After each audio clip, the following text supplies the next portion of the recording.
Welcome to Generations Woodcraft. My name is Jesse. Welcome to my shop.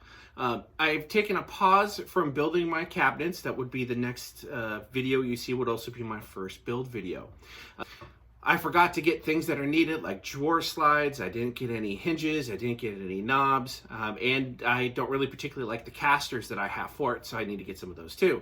In the meantime, I wanted to put another video out there, and I kind of went back. I said, okay, Jesse, when you started, what was something you wish you knew then that you know now? And for me, that was accuracy. The bugaboo for me has been and always started out to, and it still continues to be, accuracy. The tools that I have going to be showing you now are all towards accuracy. And they're all the most important and really the most used things in my shop. And the reason why they're the most used things in my shop is because I double and triple check everything. Because if I were to create an error, it's always because I just didn't pay attention enough to the accuracy. I didn't make sure things were square enough. I didn't make sure that I set the blade right. I rushed. That is something that I've learned a lot in the shop, is patience, and these tools kind of make me take the extra step. So these are my top 10 accuracy tools, which I would always focus on first. If you watched my introduction video, I've already spoken about how much I love these 1, 2, 3 blocks. Mostly engineers use those, but those 1, 2, 3 blocks are fantastic because they're solid metal. You can pretty much do any hole number with it. The next best thing to that, which I'm also need to get, are going to be what are actually called setup blocks. Those come in different ranges in millimeter and in inches, quarter inches, eighth inch. Also, it's made out of solid metal. You can bump it up next to this. The next one and the second thing I got is this right here. This is your angle gauge, and we're going to do a couple close-up shots on how these work. This right here is probably one of the least expensive Amazon things I've gotten, but I use them every time. You ever sit there and you get a screw and you're not sure how big to make the drill bit? I cannot just look at it like some of these professionals can. So you can take your drill bit, put it into these holes, and we'll get a closer look at these, and then you'll be able to see which ones, what the size correlates to it, so you can get the right screw, or if you have the right screw, you can correlate it to the right size drill bit. Another way to digitally get angles, this one I use on my table saw all the time. This is how I get perfect 45s, 32s, whatever it is that you want, and you can do it from both sides of the blade. And then this too is also digital, and it allows me to zero it out. For my router bit and my table saw, this is the best way to get height. Once again, everything I'm showing you, except for a couple things here, are fairly inexpensive. And then the ones that can get pricey, I'll tell you how to go about getting those at basically at a fantastic price. And if you watched my first video, you probably already know that. This is a router depth and saw gauge. You get the depths. You also could do some fence measurements from that. It has everything in 16-inch increments, basically all the way up to 2 inches. Over here, the second most used thing in my shop is my engineer squares. Different sizes for in different places. These engineer squares, they're high quality. These normally would be very expensive, but I got these the same place I got my squares over here. Squares is going to be the most important accuracy tool that you have because you're going to use it most often than anything else. Of course, you got the basic combo square that you're familiar with. If you've ever taken wood shop, you got your 90-degree here and your 45, a leveler, which I've used occasionally, but most of the time it's not functional. You don't know if you know this, but this right here is actually a little gauge line right here, you can take this out and then you can mark lines with it.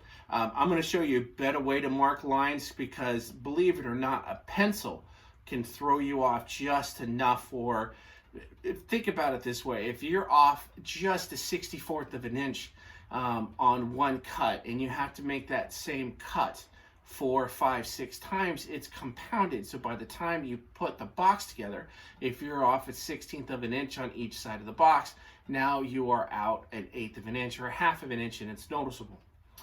So definitely get those. I also have both of these. I don't know why I ended up with two of them, but sometimes I want to be able to come in from either side, or I want to be able to do two measurements at once and get two angles at once, or set the depth on them. And so I have one set at one depth, one set at another. This right here is the marking gauge. Marking knife. I definitely recommend, if you're going to put a little bit of extra money in something, get a high quality marking knife. This marking knife is the best way to mark a line and have it be the thinnest line possible. Your saw curve, most is about 1/8 of an inch. So you're always going to lose 1/8 of an inch. Somewhere, even if it's a hand saw, it's still, maybe a little bit less than 1/8 of an inch. But you're always going to lose a little bit. The problem with pencil is by the time you have that big mark, no matter where you put your saw on either side, you're going to be off of where the actual line is. When you use a marking knife, your saw blade goes right into the curve that you just made because you push down hard enough to leave a nice little spot. Working with the marking knife was very difficult at first. I'm going to go over a little bit how to do that. Calipers, once again, a lot of engineering tools here. For me, I need to, whenever I'm checking to see if I have anything thickness correctly, I have to use the calipers because I only have one tape measure. You can get multiple tape measures and they will say different things. So calipers, you can zero them, you can keep track of them, and you also have another depth gauge for something that may be deeper than this, so you also get the depth gauge at the end of the caliper. And lastly here for the quick view.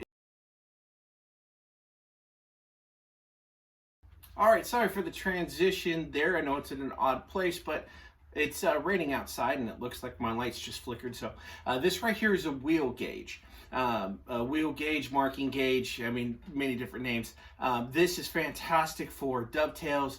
This allows you to measure. It also allows you just to, let's say you have a board and you want to be able to mark it. You can put it on a flat surface, of course, which is why flat surfaces are so important in the shop.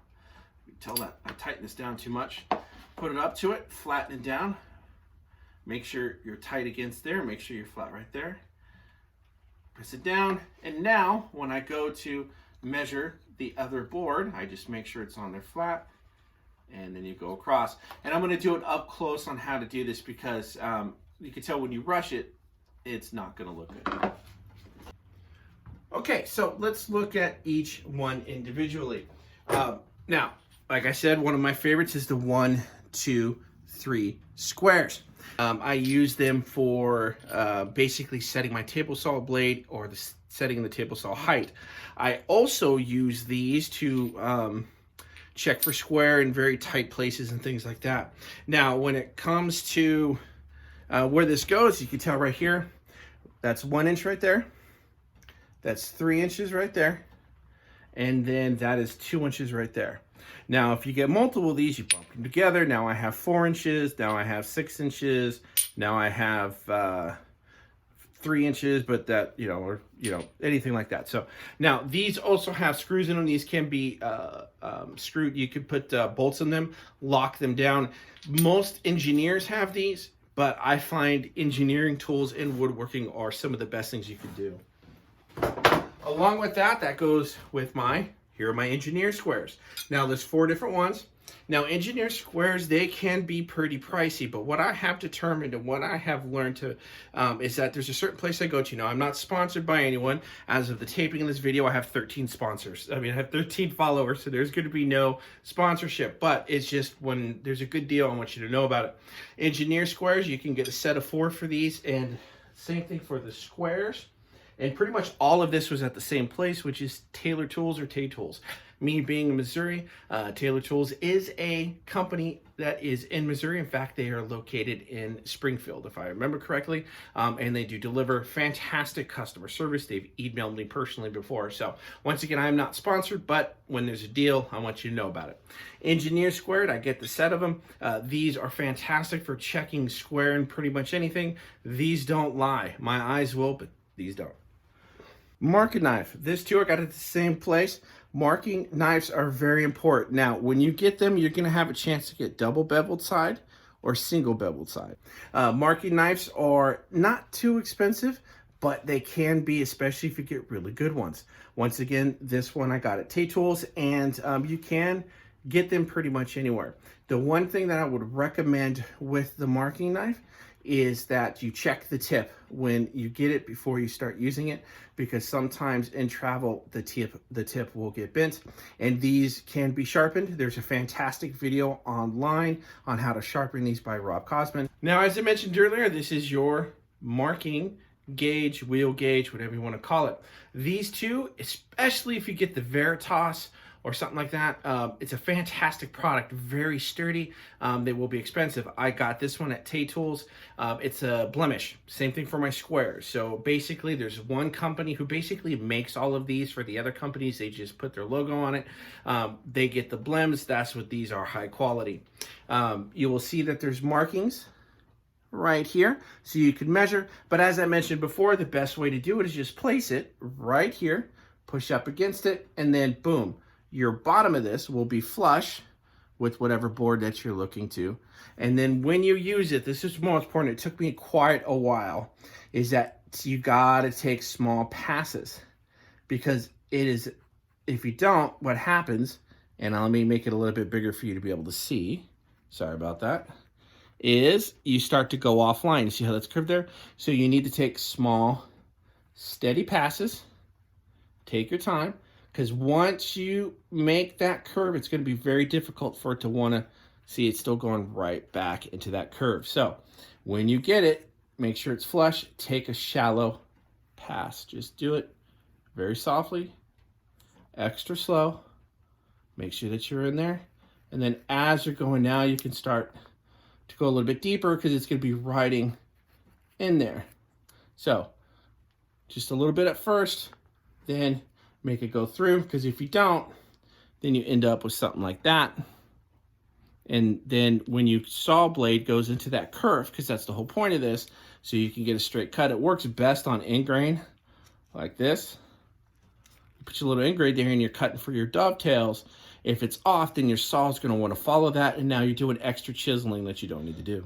All right, so when it comes to the angle gauge, it took me about 20 minutes to figure out how to use it, because the instructions weren't the best, so I'm just going to break it down for you real quick.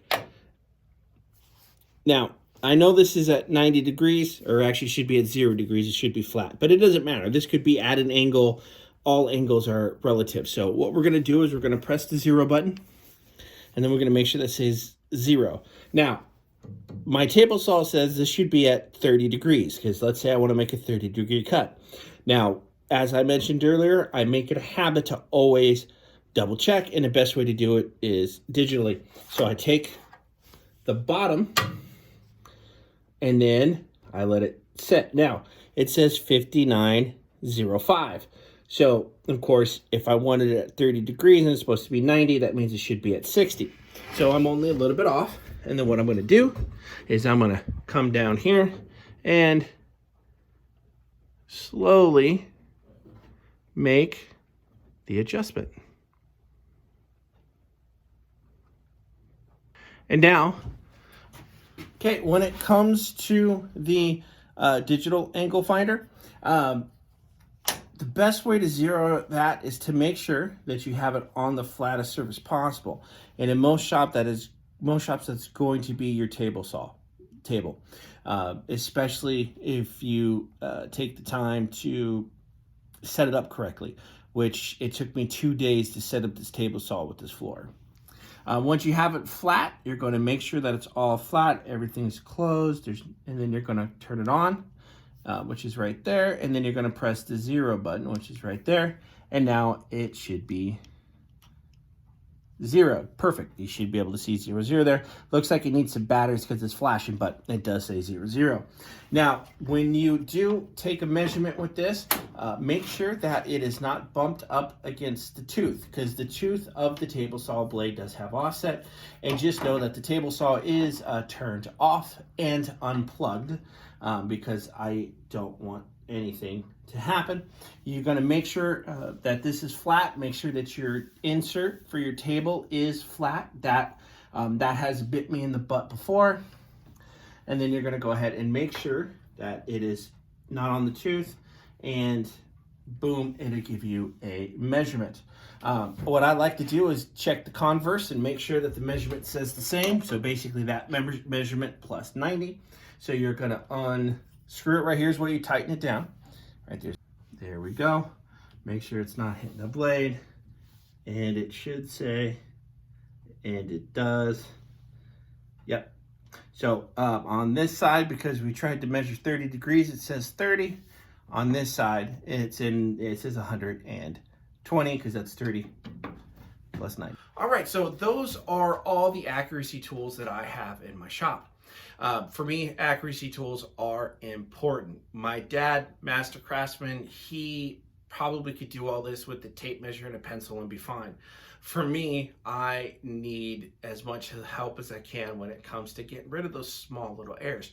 A 1/16 of an inch in real life, rough framing, anything like that, it doesn't matter. But when you make furniture, jewelry boxes, cabinets, dressers, any kind of furniture like tables and chairs, all of those things, the gaps are noticeable, especially because they're being admired. And that's what we're doing here. With woodworking, it's much more noticeable than anywhere else. Alrighty, once again, my name is Jesse. I want to thank you so much for watching this video.